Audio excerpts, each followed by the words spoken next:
Welcome back to Unauthorized Opinions. Wow, what a great show we have. I shouldn't say that so sarcastically. We do have a great show. Don't want to discourage you right away. uopod.com, patreon.com/uopod. On everywhere, of course. Spotify, Apple, Google, if it still exists, iHeartRadio, and of course YouTube, X, and Rumble. Shout out Rumble. Shout out free speech. I want to get right into something before we have our interview with ENess, or just Ness, if you prefer. He is a rapper who was one of Diddy's proteges. If you remember back in the day with the band, Making the Band 2, they made fun of it on Chappelle Show, all the stuff. The walking to Brooklyn to get a cheesecake, the locking him out of the studio, all that stuff. We talked to, and by we I mean me, the channel Us. We talked to Ness about Diddy parties. A little bit of Satanism was in there. A little bit of what's the satanic Baphomet was in there.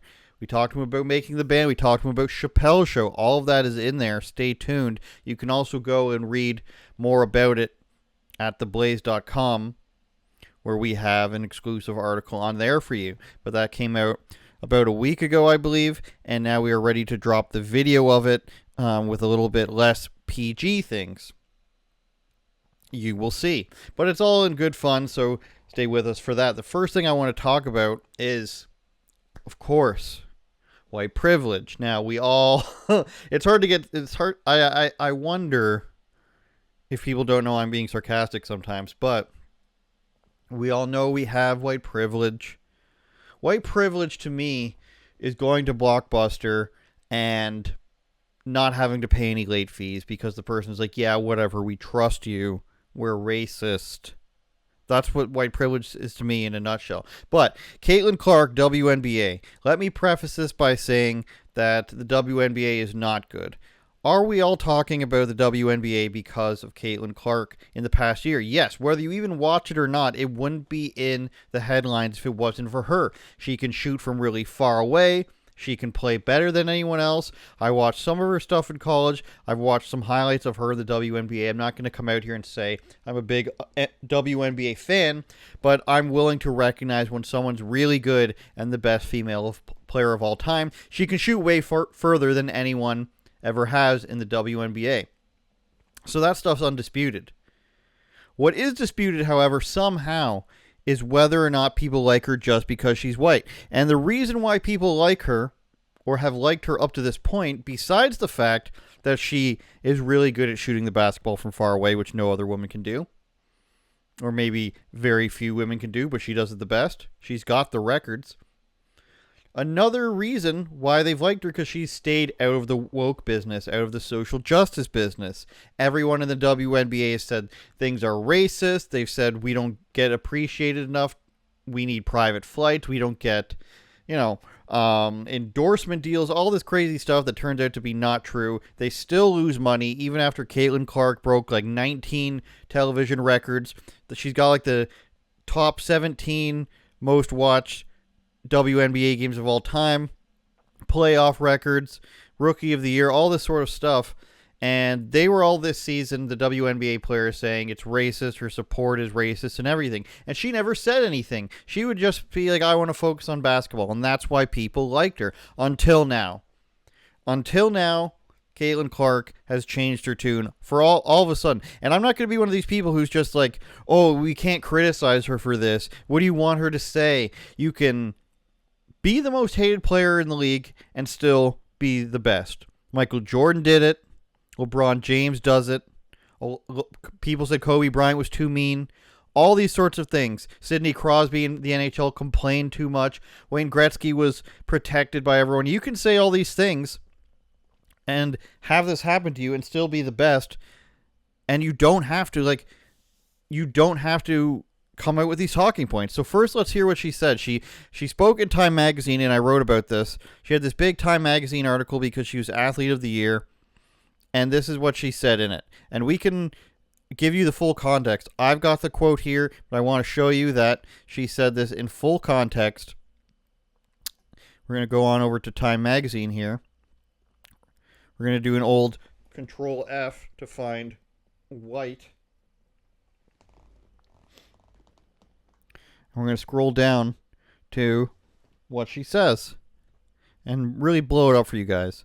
Clark is cognizant of the racial underpinning of her stardom.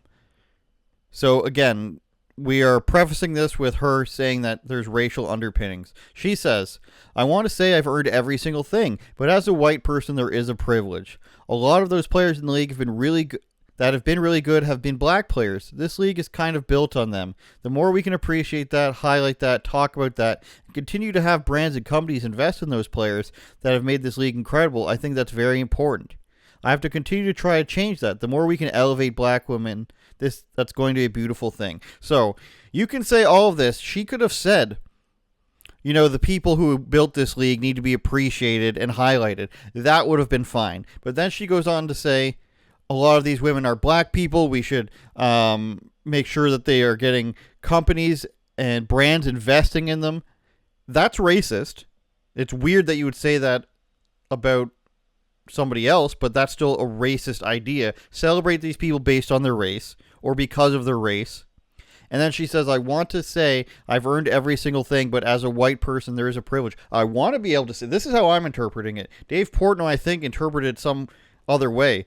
I want to say I've earned every single thing, but as a white person, there's a privilege, so I can't say that I've earned everything. Some of it's because I'm white. And she said, or the writer prefaced it, saying that she's cognizant of racial underpinnings of her stardom. So there goes any idea that she's just saying, I guess in a way she would have to be saying, I want to say I've earned every single thing. And then partition, there's white privilege. No, she's saying because she's white, she's earned more than she deserved. So let's go back to what she said after that. So I quoted this part of the interview, and then she did a little gala, I believe the night after this article came out, and she got criticized for her original remarks. I'll just read what Megyn Kelly said. She said, look at this. She's on the knee, all but apologizing for being white and getting attention. Please pay attention to the black players who are really the ones you should celebrate. Condescending, fake, transparent, and sad. Now, I agree with probably most of that, where I don't believe that Caitlin Clark actually believes this. I believe people came to her and said, listen, if you want us to continue to celebrate you, if you want to get this push from us, you're going to have to say the line. And she said, okay, I don't want to be mean. People think you're racist or your fans are racist, and she'll say, okay, I don't want to be mean. I'll just admit it's because I'm white. I don't believe she believes in any of it. For the record, that doesn't excuse it. So she was at an event called A Year in Time on Wednesday night, and she was asked to directly address these comments. Now let's see if we can pull it up at the exact moment here. Yes, hopefully we won't get copyright stricken for this. And I just want to know how you feel or how you respond to some of those criticisms when you have to deal with something that it's really not your problem. Like, I feel like it's them looking in a mirror a little bit, but it still comes down on your shoulders. Immediately she says it's people are criticizing her for that because they're looking in a mirror. So this host is giving the groundwork for saying, of course there's white privilege, and anyone who says there's not must be benefiting from white privilege. Stupid preface. Let's see what Caitlin has to say. I feel like I always have had really good perspective on everything that's kind of happened in my life, whether that's been good, whether that's been bad. And then obviously coming to the WNBA, like I've said, I feel like I've earned every single thing that's happened to me over the course of my career. But also, I grew up a fan of this league from a very young age. Like, my favorite player was Maya Moore. Like, I know what this league was about. And like I said, like, it's only been around 25 plus years. So I know there's been so many amazing black women that have been in this league, and continuing to uplift them, I think, is very important. And why is it so important that we uplift people by their race? Are you just saying they just happen to be black? Because if you're saying they just happen to be black, then you wouldn't have to mention that at all. But notice what she said there about her earning everything. Now she says she's earned everything. It would be a very far stretch for me to say that's what she meant the first time. I think what happened is that she said that she didn't earn everything, and that it was because of her white privilege, and she was kind of like, you know what, that's kind of crazy. I don't want to lie to myself. And now she's, sort of saying half and half. No, I did earn everything, but we also need to elevate women based on their race. So Caitlin Clark, it's contradictory, and she says, so many amazing black women that have been in the league. We have to continue to uplift them. It's very important. It's something that's very aware of. And then she goes on to say, and I'm just reading this part for you, that I try to be real and authentic and share my truth. And I think that's very easy for me. I'm comfortable in my own skin, and that's kind of how it's been my entire life. So right after contradicting what she said the first time, she said it's very easy for her to tell the truth all the time, but yet she's attributing race favoritism to her excess. And when we use these terms called share my truth, we all click on when we hear those words, and we know somebody's about to spin some bullshit. Oh, it's my truth, it's my lived experience, white privilege, uplifting voices, all this garbage. We know now that these are things that people have heard, and it sounds good to them, and echo it so that they can be part of the system. If you've ever seen interviews with young college people, and I'm talking about probably 5 years ago, this was more prevalent, you would hear people give these answers when asked a tough question or a political question. They would say these things like, if that's that person's truth, then I respect that, but personally, I don't have enough experience to speak knowledgeably on the subject, so I'm just going to not comment. And, some of that would be fine if it were real, but it's not. And you can tell when people are just repeating things they've heard in order to not give an opinion, because everybody thinks they're a celebrity. Everybody's building their brand. Nobody wants to, have the possibility that they won't get accepted into the machine. But you won't be, and you'll hear some of that in the interview with the rapper later on, by the way.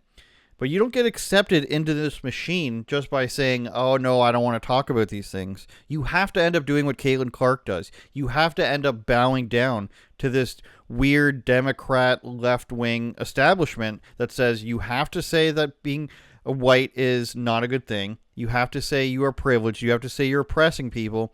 And you have to say one of these things: sexism, racism, homophobic, anti-American. You have to bow at the altar of basically what is communism. And Caitlin Clark is doing this. And somebody can take a snapshot of this and say, oh, he's just saying it's because of communism. But this is how communism is enacted.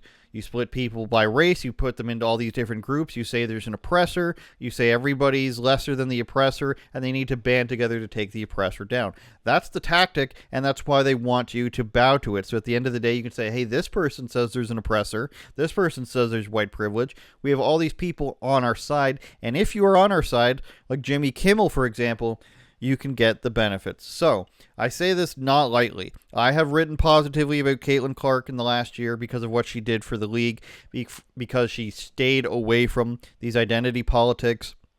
And I thought that was brave. I thought it was brave to stand there and not bend the knee. But this is what she's doing. So officially, as of these comments, you can go back as far as you want, Caitlin Clark. You can recorrect as far as you want. You're dead to me. I guarantee you're dead to all these other people that supported you. And I know people are going to say, well, you didn't watch anyways. It doesn't matter. People championed this woman. People elevated this woman. They said people are mad that Caitlin Clark's better than them. They supported her, whether it was with their viewership or not. She got all this extra attention, probably half of the attention. I'm going to say probably 75% of the attention was a culture war thing. You have this girl coming in there. She's the best. People are being racist towards her. They're complaining about her, even though she's saving the league, and she's not willing to fall in line with the wokeness. But now she has fallen in line with the wokeness. She's fallen in line with this stupid agenda with the white privilege, as if somebody helped her dribble a basketball at 9 p.m. in her backyard for years and years and years. And it was because of her race that she practiced so much longer than everybody else and shot from so much further. It's nonsense. She's dead to us. And by us, I mean all the people who have said, this is good what you're doing. Thank God you're being normal for once. Thank God there's an athlete who just wants to act normal. That support is dead. Nobody who's not a WNBA fan, which there are very few of, by the way. This is the reality check that you're not ready for. Caitlin Clark supporters who will just be like, oh, she's right in this way, and the WNBA, blah, blah, blah. The reality is the support isn't actually there. The reality is their best season that they've ever had was monetarily the worst season that they've ever had. They lost more money than they ever had this year with all the fanfare. Why? Because they're a league full of snobs. Snobs and people who are ungrateful. Oh, we need private planes. You don't make any money. Oh, we need all these endorsements. You don't make any money. They get free money from the city of Las Vegas. They get free bonuses because Caitlin Clark gets them these bonuses. And Caitlin Clark was supported by tons of people who said she deserves what she gets because she doesn't say anything stupid. She just plays the sport and she plays it really well. Now, she's not going to get any of the support. And maybe she doesn't care.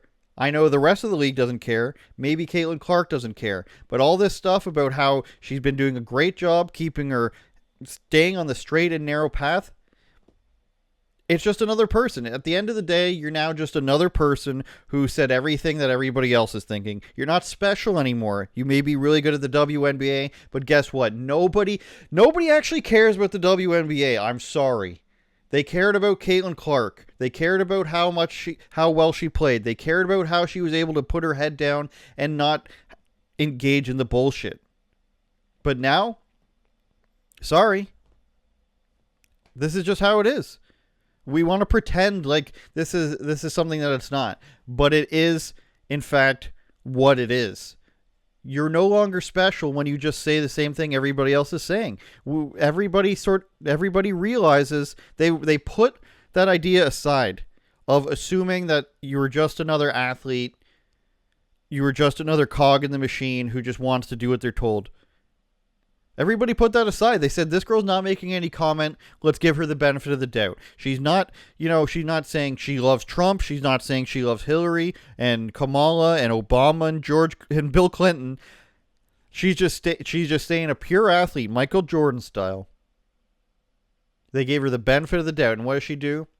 She says some super intelligent stuff about, oh, it's because of my race, and we need to uplift other people because of their race. It's weird. It's stupid. It doesn't make any sense. And good luck being just another person who says that. I wish you the best, but intellectually, you've basically gone and, thrown mud on yourself and been like, I have the same retarded opinion as the 10 million other people in the country that can't seem to catch up with the program and get along with everybody else because they think everything's about race. Good luck. How do we transition into Canadian news now? Because I didn't want to go right into assisted suicide from a rant.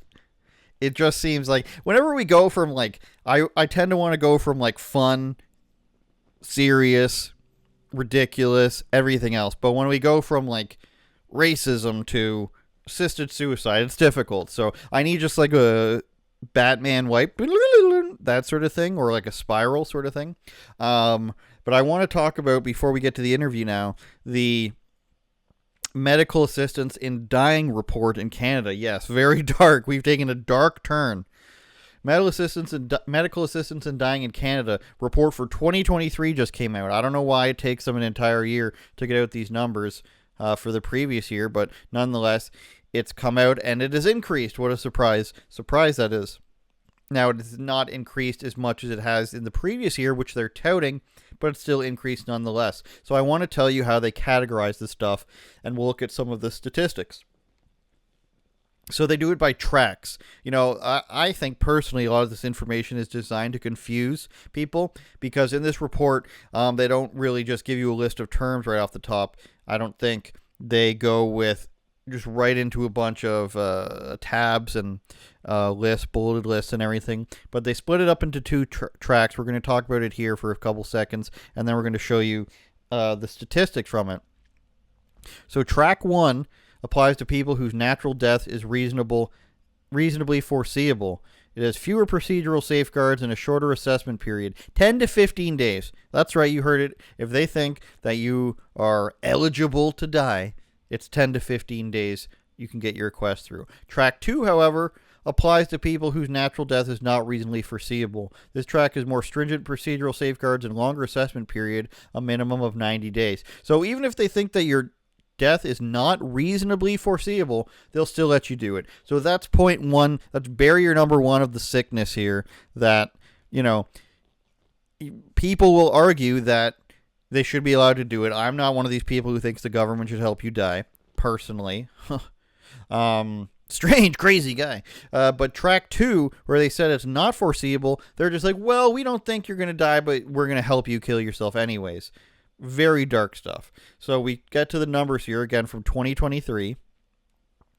And they, very persuasive language here. The vast majority of MAID provisions, 95% were individuals in track 1, 4% were in track 2. So 622 people. Again, we go back to this where it says those whose natural death is not reasonably foreseeable. So we can't see you dying naturally in the near future. 622 people were still allowed to get killed, helped with their death. How do you want me to describe it? It's weird anyway. 622 people were helped to die by the government. Now we have some lovely graphs for you.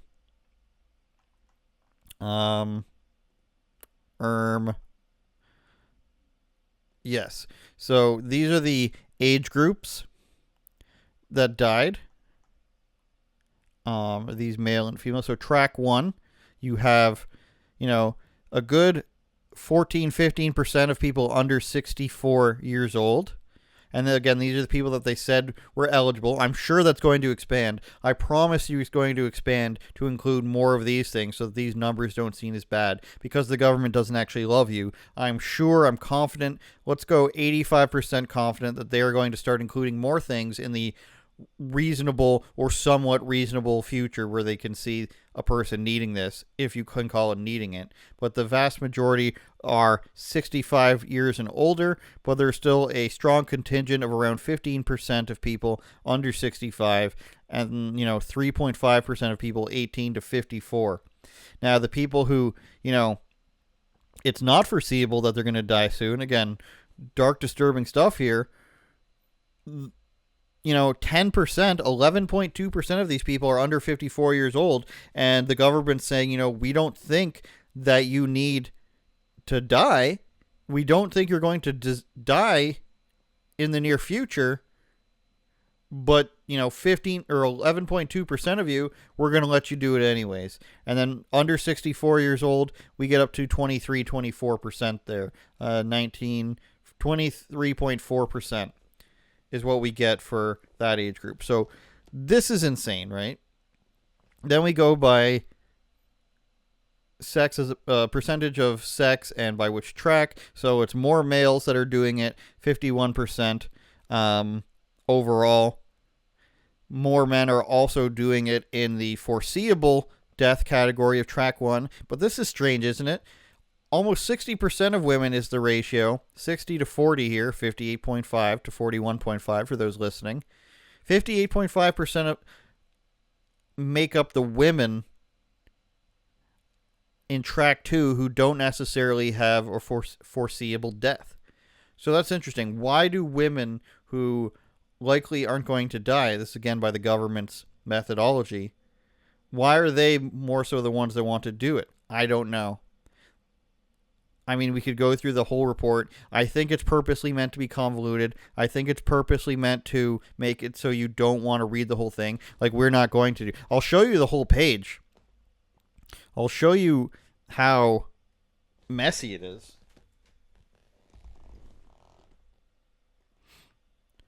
And if you're listening, you can go to canada.ca. Just Google medical assistance in dying Canada 2023 report.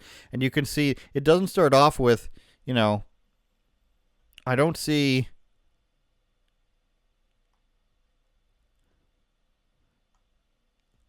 Here are the track 1s. Refers to a request made. Reasonably foreseeable and not reasonably foreseeable for track 2. So they start off with that, but there is a whole lot. And if you're watching, you can see all the different categories. I'm still scrolling, trying to get back to the top here. It's a gigantic report. And I guess transparency is good here. But I think, because I don't think the government of Canada loves us, I don't think the Liberal and Trudeau government likes people.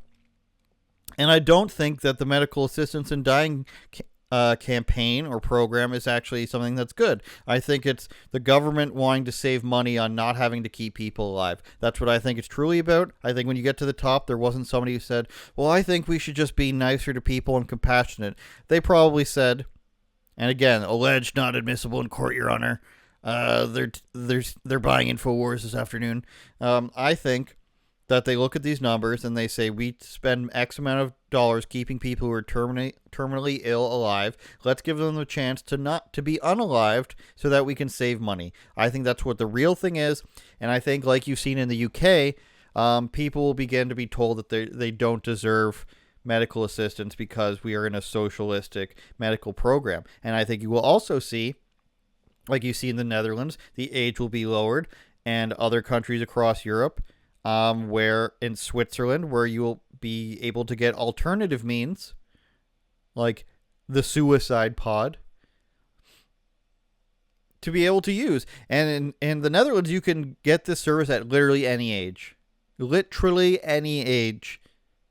You might need parents' permission from ages 1 to 12, maybe. But what if we just cross over the law where, a transgender or a child that thinks it's, a different gender, says that they want surgeries or hormones, and the parent says no, and the government's like, okay, the parent's going to jail for denying that.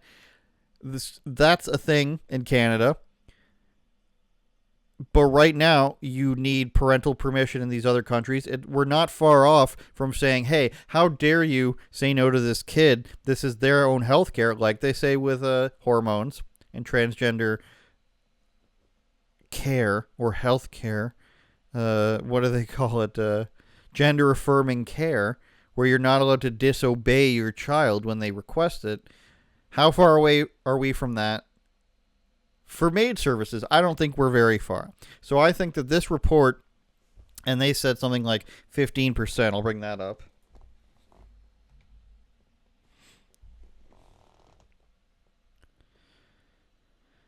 The number of MAID provisions in 2023, sorry, going to make it bigger there for you, represents an increase of 15.8% over 2022. This represents a slowing over previous years, which had an average growth rate of 31%. So we were only growing by a third, but we've still grown by 15.8% of those people who want to get government-assisted suicide. And they're like, hey, this is less than before, but they still also admitted it is not yet possible to make reliable conclusions about whether or not these findings represent a stabilization of growth. I think it'll continue to increase every year. Maybe it'll level off at around 20,000, but that's an insane amount of people dying per year in a smaller country. A lot of people support this. It's strange to me. It's strange to me that you want to pay tax dollars to help people die. That's very strange to me. And I'm never going to get on board with this. I'm never going to say we should give the government the power to kill, because it will quickly become abused and quickly spiral out of control, which it has in Switzerland and the Netherlands, where, again, the Netherlands, any single age, you can apply for this sort of thing. That's the end of this portion of this video. Caitlin Clark's dead to us. Medical assistance and dying in Canada, still really weird, increasing 15% over the last year. Now we're going to get to our interview with ENess. We're going to get to Diddy parties, Baphomet, the industry, making the band, and Chappelle Show, all on Unauthorized Opinions. If you haven't subscribed yet, please do.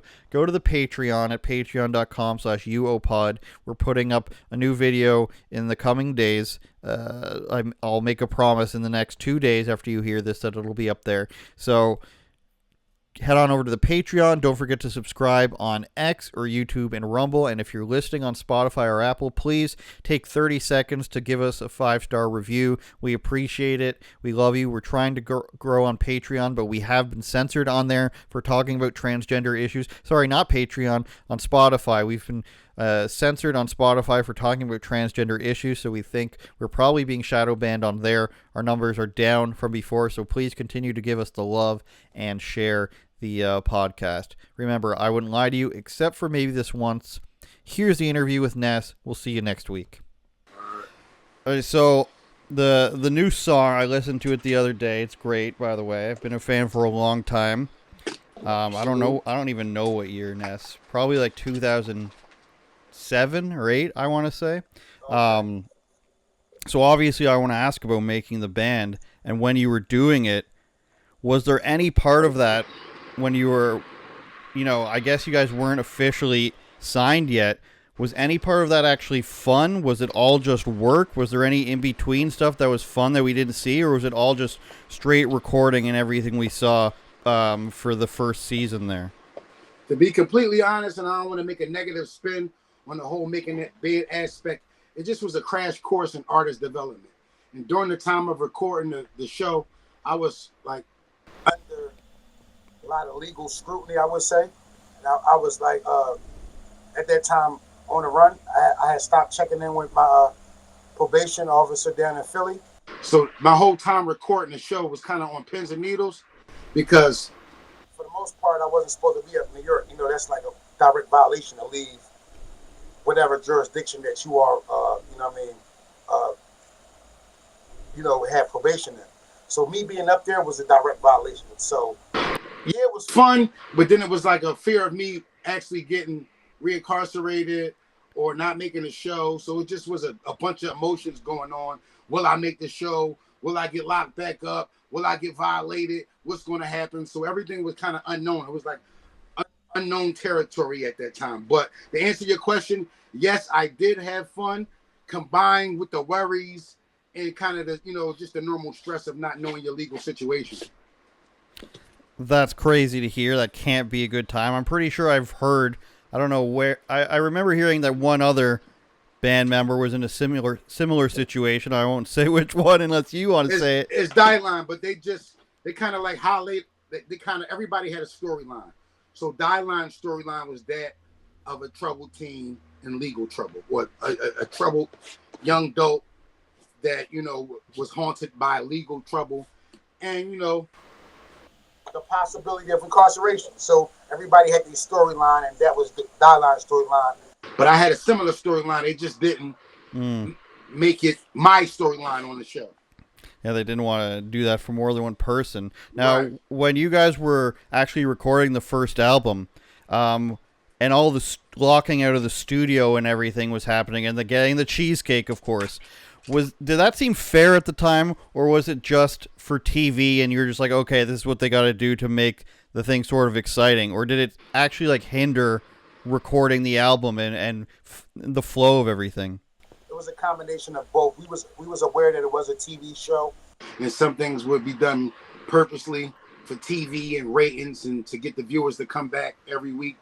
But yeah, it just I kind of understood the artist development part that we were going through, and like I said when I first started, they would come to us behind the scenes and tell us like, yo, y'all will have to do a lot of stuff that y'all really want to do, but it's for the sake of a good television show, and Walking for Cheesecake, one of those things. But at the time, of the show being aired, I don't think hip hop, the culture was ready for artists to be seen in that light, actually going through artist development, even though the Walking for Cheesecake and a lot of the things that we didn't seem to make sense with the actual process of artist development.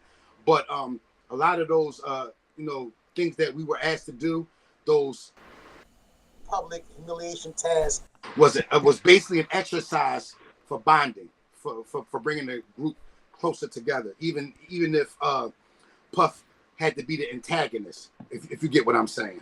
Mm-hmm. It's a common military exercise. I don't know the exact term for it, but if you look it up, they always do that. Yeah, I was in the Army. They definitely did that to us, where they just treat you badly to make you come together more in teamwork and everything. Wow. Now, after the show, which I was 2 seasons, I believe, or maybe like 2.5. 3. 3? Okay. Yeah. After the show, as a fan of it and a fan of hip-hop at the time, it didn't seem like you guys got a big push. Now, there was a couple of singles, Bad Boy This, Bad Boy That, I'm remembering off the top of my head. I'm impressed by that. But after that, it didn't seem like you guys got a big push. Was it because of the fallout? Was it because they didn't think that it would go anywhere? But it seemed like they put all this effort into the show, especially MTV, and then after the show kind of stopped airing, there wasn't a big push for the band, or even yourself, Right. Chopper, and these individual artists at the time. Is that fair to say? We was on a probationary period, just to speed things up. Came to a point where we, a lot of the band members wasn't attending the meetings, the business meetings on the direction of the new album, because we was in the middle of recording the second album on season 3. So that was the whole process, us coming off tour, recording the album. But to answer your question, I would say, I mean, I learned a lot, but I was selected to stay, me, Chopper, and Babs, as a probationary period. And Puff found some legal technicality for him to pull out of the whole situation, and me, Babs, and Chopper was asked to stay on a probationary period, meaning that we had to, keep in contact with, the Bad Boy staff, Puff, and the producers and the A&Rs, and keep submit music, and I did that process, and a year or two went by. 2006, I was given a new opportunity with Warner Atlantic Music Group. Our first deal was with Universal. That was the whole group deal was under. Diddy lost their distribution and entered into a new deal around 2006, and that's when I was asked to be selected for solo artist deal on the new distribution label, which was Warner Atlantic Music Group / Bad Boy Records. So I watched in a recent video that you posted about you were saying that once all this ended, everybody dropped you. You were talking about women in your life calling you names, nobody being around there. What years was that during, and what was that like? Because for me, I don't see that stuff. All I see is how come this guy who's a really good rapper isn't, launched into the spotlight anymore. Kind of tell me what the fallout was from that and why that happened. It wasn't never a fallout. It's just some things that some certain artists do that other artists aren't willing to do. I mean, unfortunately, I didn't get that far until where I was approached with a compromising situation or type of a, whatever. Just like, basically what I want to say, once you get to a certain level of success, you have the people from the hierarchy approach you about which direction that you want to go to. You want to stay a subpar, mid-tier level artist, or you want to become a full-fledged superstar. I didn't make it to that point just because I come from Philly, and the culture is different here, Muslim culture, so we really don't get into the Baphomet and the shady practices of the industry business. So that's real stuff you're telling me, and I'm not gonna I'm not gonna say that I'm not. What do I have? Ask yourself the question: what do I have that other artists? What do I don't have that other artists have before me? For the fact that I'm not traditionally good looking, which plays a big part when you're selling an artist or promoting an artist, but I'm not fucking Flavor Flav. I was gonna say, you're not. Who's the guy? Who's who am I thinking of from Bad Boy?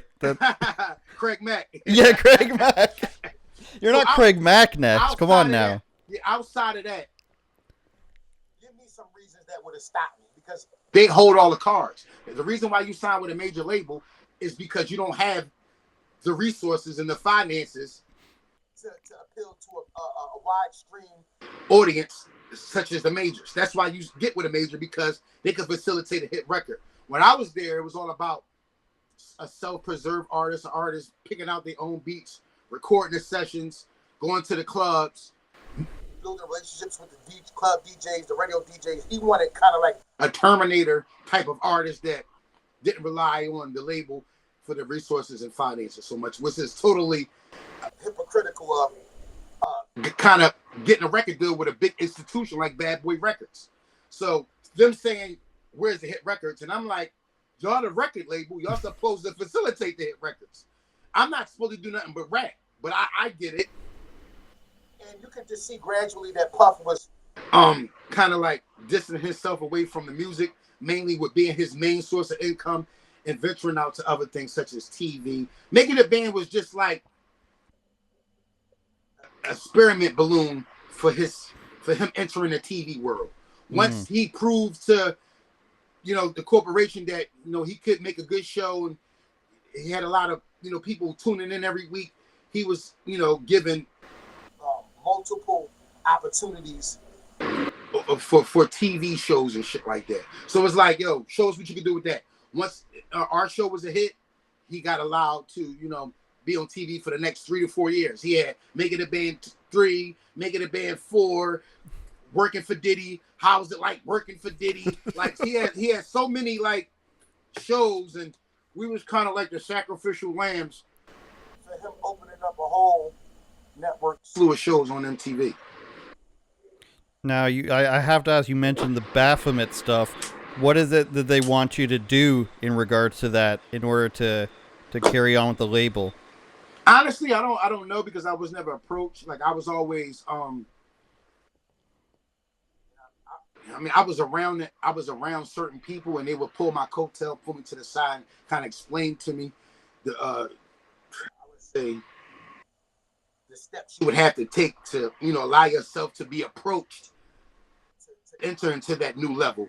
But I've heard a lot of things, the Freemasonry thing, just a lot of things that I wasn't privy to and that I didn't have general knowledge on. So with that being said, I didn't want to enter into anything that I didn't have a general knowledge of. And those type of organizations and brotherhoods, the Baphomet, Freemasonry, it's kind of like an initiation you have to take where there's no questions asked. And I wasn't really like it. I wasn't successful at doing that at that time. So when people say that they're making the hand gestures and everything and the certain things in the music videos, is that what some of the steps are? That's some of the stuff. That's kind of the things that you see when you already been accepted, to show your loyalty. Wow. To whatever organization you belong to. But all this shit is kind of evil, and I think it should all go down to a person's talent. I don't think you should have to give up or compromise your sexuality or anything. If you are compliant and you have the talent, I think that it should take. You shouldn't have to sell your soul or give up something, as sacred as, having sex with the same sex. I don't know. It's just too much for the price of fame, and I wasn't willing to pay that price at that time. Looking back on it, not to be so talkative, but looking back on it, is other ways that you can prove yourself to these people.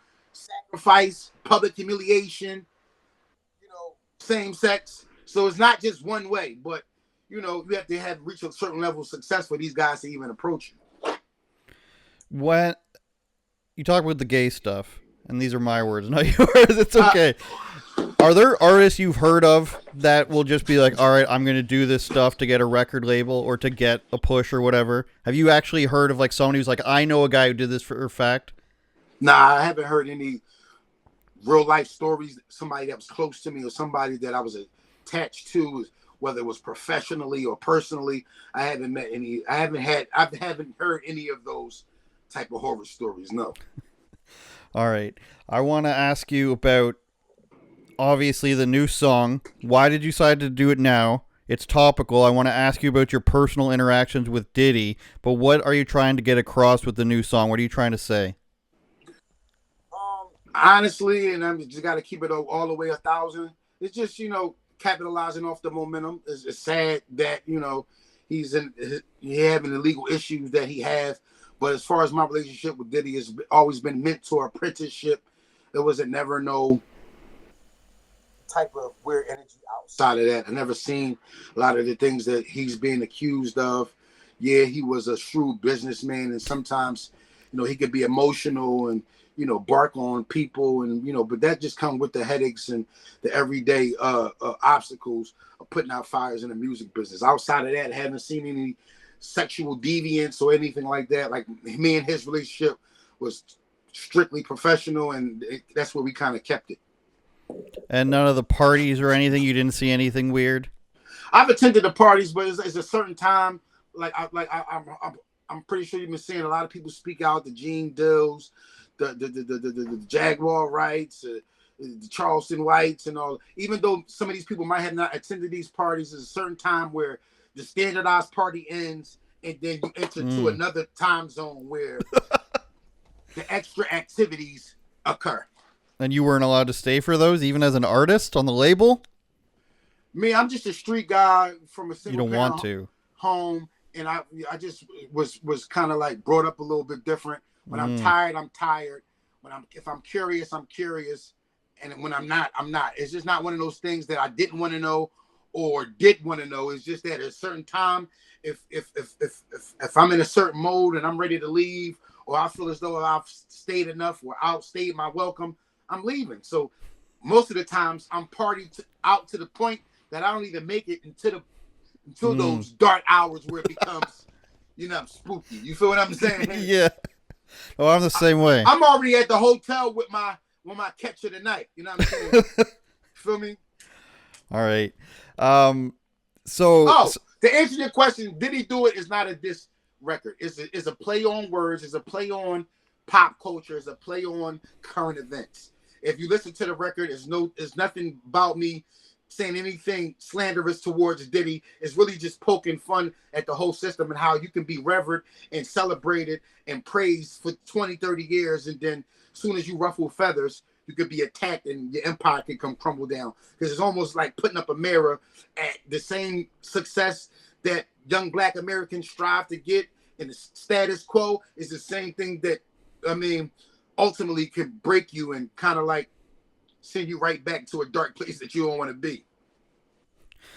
I got a couple more questions for you. Thanks for giving me your time. One of the more interesting, time capsule things is the Chappelle Show sketch. What do you remember from doing that? Was Dave Chappelle, what was it like working with him? I mean, everybody remembers the Diddy on his shoulders and everything, and let him fight. What was it like working on the show? Because, I just picked up the DVD, I think, of season 1 or 2 the other day because I love it so much. That was I don't know if you know, Ness. I'm from Canada. In high school. What part? Like 30 minutes from Toronto. Okay, right outside of Toronto. How far is that from Nova Scotia? We got Nova Scotia, got Vancouver, Toronto. Nova Scotia is like, if you're driving, 15 hours east. Wow. Is that far from Toronto? Yeah. Wow. So, yeah, my bad. I didn't mean to cut you off. No, it's okay. So, you still there? Yeah, okay. So, I don't know if you know the reach of making the band and Chappelle Show, but when I'm in grade 11... this is the what everybody's talking about the next day at school. So what was it like being on Chappelle's Show at that time when, the whole craziness, $50 million, this and everything like that? Chappelle is a cool ass dude, man. Chappelle is one of the realest, most genuine comedians of our generation. And it was nothing but laughs the whole time we was recording it. For the fact that Dave is so ingenuous in what he does, and just him recreating the characters, and even him picking Dylan to recreate. And it was just gut busting laughs the whole time we recorded the scenes for the show. And he's just an awesome dude. It's kind of like that Barack Obama energy, like that older uncle type of energy, but cool. You can kick it with. We smoked. In between takes, we hotboxed in the car outside of Diddy's Park Avenue penthouse that we actually recorded the scenes for the show in. So it was like, he was just a real cool dude all around. Just, man, fucking dude, man. Just good energy, good vibes. He wasn't on no like Hollywood celebrity shit. He just was genuine all the way around. Was Dylan mad that he was he even in it? Because Chappelle was playing him? I tell a story on a couple of platforms, and I'm gonna bless your platform with it. The reason why Dave Chappelle played Dylan is because Dylan did what he always do. No show. No call, no show. In his defense, he says he was told that we had off for the day. I don't know if they were trying to spin him or curve him, and he didn't want him to be a part of the taping of the Chappelle show. But his excuse was he was told that we didn't have any work to do that day, so he just kind of took off, which is insane. Because why would they tell him that we don't have no work to do when they're actually taping the Dave Chappelle set of Making a Band in the actual Making a Band crib that we was living in?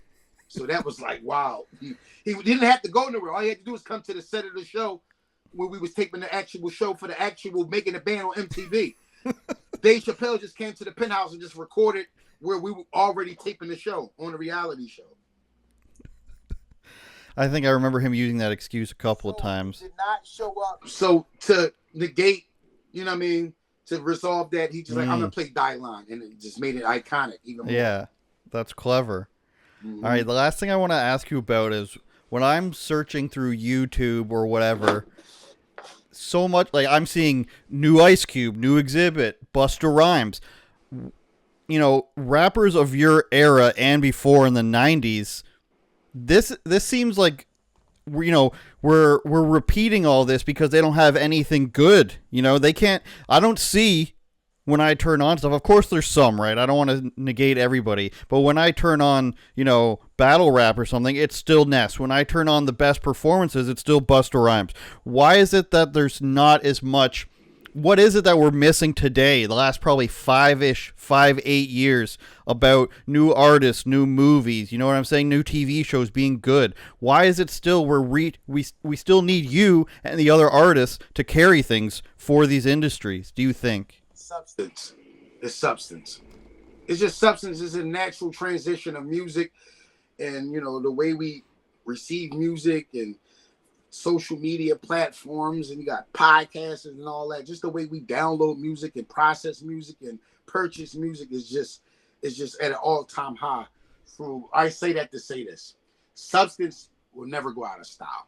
It might not be highly favored like drill rap and sexy drill and all these other genres of music, but substance will always have a place in hip hop. It will always be a place for a spitter. Pause. Just like it will always be a place for a puncher in boxing. And that's my analogy of it. And the reason why you need guys, well, I won't say you need them, but the reason why guys like Exhibit and Busta Rhymes and myself and the Locks and all these guys are still putting music out, because the golden era of hip hop still lives through us. And the audience and the crowd and the fans and the people that grew up with our music, they still here, even though they have families and upgraded their lives and got regular jobs and got responsibilities. Listening to our music is the only time that they get to relive their younger years. That's a good point right at the end there. I really agree with that. And I just want you to think about that sometimes. Yeah. That up here, when it's fucking minus 30 degrees outside in 2006, this is what the kids were. They were watching Ness. The white kids in the suburbs were watching Ness, and couldn't wait for the next episode or couldn't wait for the next single. And this is what you were able to capture. So I want you to remember that if you ever think that you're not doing what you're supposed to do. Okay. I was actually up there, and y'all had a big, I would say, a Caribbean culture. You had Cardo Fishal. It was like another artist, I forgot, that was like kind of rivaling Cardo Fishal. I don't know if they were signed. Chocolate Claire. Claire, yeah. Chocolate Claire. So Drake, for me, was a mixture of styles that had been dormant and over the up there, and he just kind of like merged all these styles together and became the like prodigal son of hip hop in America, and we just embraced them. You know what I'm saying? Well, you know what I think a lot of it is up here on the radio, they have to play by law 35% Canadian stuff. So I think what Drake realizes, if he covers all these different genres, that's guaranteed airplay on the hip hop station, on the pop station. Is a really smart moves he made, coming out with different genres. Same with The Weeknd, stuff like that. Okay, so I'm at the ask you, I'm gonna turn this around, because I'll be real. I'm a hip hop historian. So being that you're Canadian, is Drake looked upon as the number one Canadian artist in Canada? I know you got, who else is up there? You got Shania Twain. Justin Bieber, Shania Twain, Avril Lavigne. Right. There's a lot of you guys, right? But is he still the premier top artist? Well, he's the premier top artist because of how much money he has and how much he has, been a global icon. But I don't think you're going to find anybody who thinks that Drake's the best rapper, for example. So he still has a big impact, but they don't. It's not. He's just. Like I think that is Sean Paul. Is he the Jay-Z of Canada? No. Okay. I don't know who would be the thing. Right. Like Sean Paul is from Jamaica, but he spent so much in Canada. Sean Paul had a huge effect on rap in Canada just because there's such a huge Caribbean scene in Toronto. But in terms of actual rappers, I don't know who. I'd have to think about that, about who was the Jay-Z of Canada in terms of actual, ability. I don't know. I'll have to get back to you on that one. I don't know. Drake is the closest thing, but yeah, I wanted to see that because I don't get to go over Canada too much. So I was trying to see the vibes. Following the whole Kendrick Drake thing. Yeah, I think people will side with Drake in the in the debates because he's from here. But that sort of thing's dying, where people are just like, I'm just going to support him just because he's from Canada, because we've got too many problems to all agree on anymore at this point. Was that thing real with Rick Ross? Was this really people from up there pressing him like that? Was it real? So me being a random guy who doesn't know anything about what actually happens, what people say is that Drake aligned himself with guys who are hard so that he could actually, make decisions like this. But didn't Tory Lanez? I don't think Tory Lanez agrees with him. If I'm getting my facts correct. Tory has some things to say, but I remember them patching it up during the him and Chris Brown whole fiasco when they got together to do the song, and Tory was in the video. So I think they buddy chopped it up. So, but yeah, Tory spoke out. Yeah. Drake is from a neighborhood that's considered very rich Jewish neighborhood. So I don't know enough about who he actually knows to actually be able to be the trick of Toronto. You know what I mean? I don't know. Drake is a talent artist, even amidst all the reference tracks and all that. He still, I say this about Drake, and I'm a fellow Scorpio, so I'm Team Drake. Drake has a great ear, and he also knows how to take a record from here to there. No matter whether somebody wrote it from front to back, his skill set to take a record from here to there is unparalleled. Well, the stuff he did early on with Lil Wayne, I don't think you're ever going to get that quality again. Oh, hell no. In terms of that. How big they were when they teamed up with each other, I don't think you're ever going to get that big. Let me ask you another question. Mm-hmm. Do you think Kanye should make a comeback? Like an actual, I'm going to stay in music, or is he too rich? The fact that I've been, really vibing with Kanye for the past 2 years, his passion is there. The things that followed, when he spoke out against certain people, it just was a shitstorm. And in this days and age of the cancel culture, for somebody Kanye, it's not impossible. It's going to be a difficult task. But he's a lyrical, musical production genius, and I think that, like I said, there's always a chance for the Rocky, for the puncher, for the underdog to come out on top. And that's one of the best stories in hip hop, is the underdog story. Don't you think that cancel culture is pretty much on its way out now? Like, we can say gay, nobody's going to care. I can say retarded, I think. No. Nah, it's still sensitive. Yeah? It's still sensitive, bro. Maybe I'm in my own world. Even with all the guidelines on Instagram, the smoking on camera, the bullying, saying got more money than you can't even say certain things. You can't say that? You can't say I got more money than you. They'll restrict your page. Like, I've been in Instagram jail for almost 6 months. Haven't been able to go live because of just the small things that I forget. Oh my God. And that's how I'm smoking in my vibe, and we busting it up and we chopping about real shit. Sometimes I get my vibe and forget that I'm smoking on live or just talking about a topic. So I got my own podcast called Talk Shop, the Ness and Twine Show. when you ever in the States, come through, and we could chop it up on my platform. But make a long story short, this is a vast industry. The Jews run it. They run the media. They run the media game. Let's be real, and it is what it is. Drake, half Jew, half black, came from boom. That's just the perfect combination. In the Jewish culture, the Jewish people couldn't wait until they had an artist good enough that can cover, check all the boxes, except for street credibility. You said you were real. You weren't lying. Yeah. That's definitely not allowed on Instagram. I think all that comes though with the liberal platforms. Though you could get away with whatever you want to do on X now. No, X is like a fucking Pornhub now. I can't believe the leniency on X is just like it's unrivaled. It's like the leniency on X makes Instagram look like Sesame Street, like Channel 12 here, like the cable access network TV program channel shit. And it's bad. Do you know if it's true? Mase said this recently that he was the one writing all the hits. I know that's a few years before you, but ask you a broader question. Do you know why he actually left? Was it my theory? He was writing the hits. He didn't want to be involved in other extracurricular activities. He said, I'm already kind of in the back seat. People don't really know that I write these songs. I'm going to take off.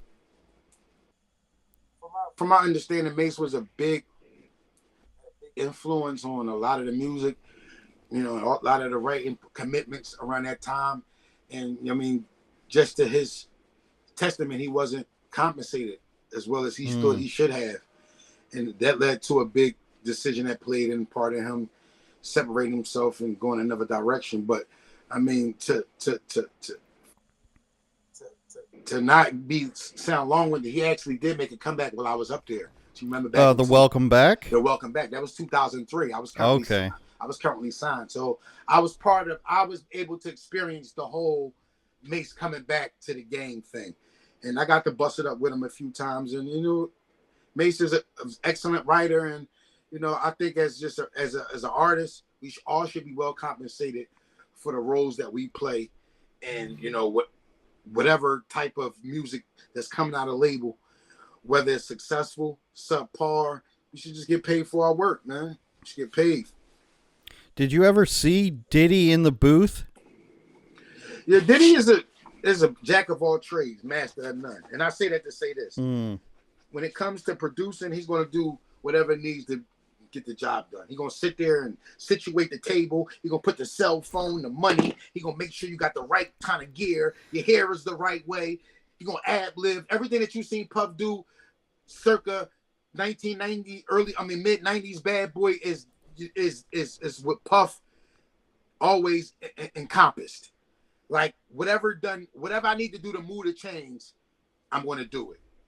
So when I say that to say this, it don't matter. If he got to go in there and rap, if he got to go in there and be behind the boards, equalizing, mixing the records, if he got to go out there and shit, do the video with us and direct the video with us, he going to make sure the shit is done what it needs to be done in order for the numbers to look like he want them to look at all costs. At all costs.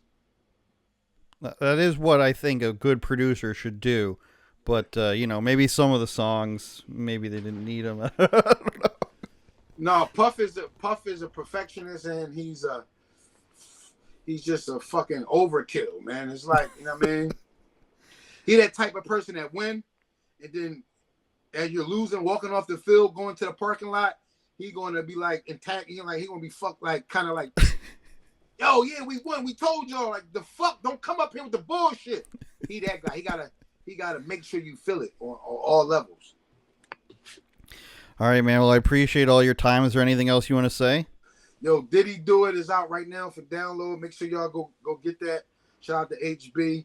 I know he's going to kill me because the producer been wanting me to shout his name out on all these platforms. And I'm sorry, but make sure y'all tap in to my Instagram. I'll give y'all the full information on that. Go download Diddy Do It. I'm about to drop a project ENess and Friends Volume 2. The lead single with Dave East, Fallen Soldiers, did real well on World Star. Go check that out. Like I said, Diddy Do It is out now. I got Kid on there. I got Black Thought from the Roots. I got Babs from the band. Cassidy, D Jones from Philly. Nice little project, man. Make sure y'all go cop that. It's coming out the top of the year, January 2025.